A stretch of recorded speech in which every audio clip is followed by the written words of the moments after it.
മൂന്നാർ കയ്യേറ്റം വ്യാജ പട്ടയ കേസുകളിൽ അന്വേഷണത്തിന് CBI വേണ്ടെന്ന് സർക്കാർ ഹൈക്കോടതിയിൽ. പട്ടയങ്ങൾ നൽകിയതിൽ ക്രമക്കേടുണ്ടായിട്ടുണ്ട്. 2003 മുതൽ സ്വീകരിച്ച നടപടികൾ റിപ്പോർട്ടായി സമർപ്പിക്കാമെന്നും സർക്കാർ അറിയിച്ചു. അതേസമയം ഇടുക്കിയിലെ ഏലക്കുത്തക പാട്ടഭൂമിയിൽ പ്രവർത്തിക്കുന്ന റിസോർട്ടുകൾക്ക് സ്റ്റോപ്പ് മെമ്മോ നൽകാൻ ഹൈക്കോടതി നിർദ്ദേശിച്ചു.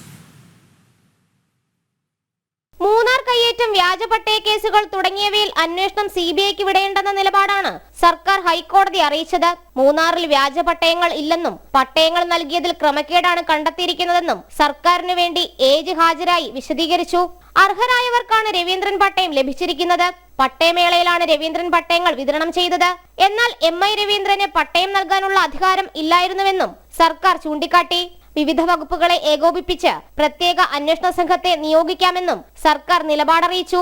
കയ്യേറ്റങ്ങൾക്ക് പിന്നിൽ വ്യാജരേഖയുണ്ടാക്കിയോ എന്നും ഉദ്യോഗസ്ഥർ പണം വാങ്ങിയോ എന്നും പരിശോധിക്കേണ്ടതല്ലേ എന്ന് ഡിവിഷൻ ബെഞ്ച് ആരാഞ്ഞു. കൂടാതെ ഡിജിറ്റൽ സർവേ നടപടികൾ വേഗത്തിൽ പൂർത്തിയാക്കാൻ സർക്കാരിനോട് ആവശ്യപ്പെട്ട കോടതി ഏലം കുത്തകപ്പാട്ട ഭൂമി തരം മാറ്റി മറ്റാവശ്യങ്ങൾക്ക് ഉപയോഗിക്കുന്നുണ്ടോ എന്നും ചോദിച്ചു.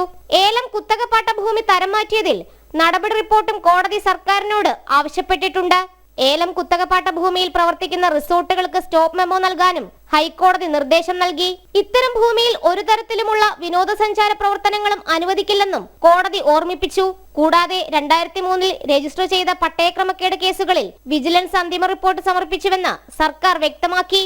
ഇതുമായി ബന്ധപ്പെട്ട് ഉദ്യോഗസ്ഥർക്കെതിരെ സ്വീകരിച്ച നടപടികൾ സംബന്ധിച്ച് റിപ്പോർട്ട് സമർപ്പിക്കുവാൻ സർക്കാർ സാവകാശം തേടിയതിനെ തുടർന്ന് മൂന്നാർ കയ്യേറ്റവുമായി ബന്ധപ്പെട്ട ഹർജികൾ ഹൈക്കോടതി പിന്നീട് പരിഗണിക്കാനായി മാറ്റി. ജനം, കൊച്ചി.